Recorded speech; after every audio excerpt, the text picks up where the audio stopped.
તો આજે વાત કરું આપણે માલવણની. માલવણ નામ કેવી રીતના પડ્યું? તો બહુ વર્ષો પહેલાં છે ને એ ગામમાં અંગ્રેજ લોકોનો રાજ ચાલતો હતો.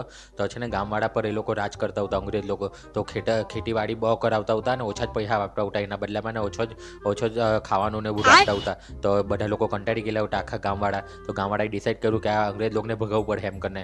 તો અંગ્રેજ લોકોનો છે ને રાતના એ લોકો માલ એક્સપોર્ટ કરતા હતા બહાર એ લોકોની ગાડીમાં. તો ગામવાળાએ બધા મળીને છે ને એ લોકોની ગાડી પંચર કરી મૂકીને જેવું એ લોકોની ગાડી માલ ભરીને બહાર નીકળીને તેવા જ એક બધી ગાડી પલટી મારી ગઈ. ને બધી ગાડી પલટી મારી ગઈ ને બધો ગાડીમાંનો માલ નીચે ઢોરાઈ ગયો.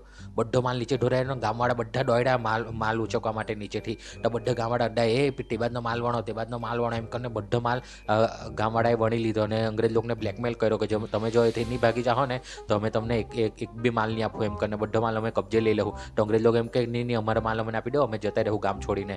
તો છે ને એ લોકોએ અડધો જ માલ આપ્યો ને અડધો માલ ગામવાળાએ રાખી મૂક્યો. ને અંગ્રેજ લોકો ભાગી ગયા. ને અંગ્રેજ લોકોનો બધો અડધો માલ છે ને નીચે પડેલો હતો ને તો બધો ગામવાળાએ એ માલ વણી લીધો. તો ત્યારથી એ ગામનું નામ માલવણ પડી ગયું. એ લોકો બધો માલ એ લોકોનો વણી લીધો ને તો માલવણ. બીજી ખબર જલ્દીથી કમેન્ટ કરી દો અને ફોલો કરી દો અત્યારે.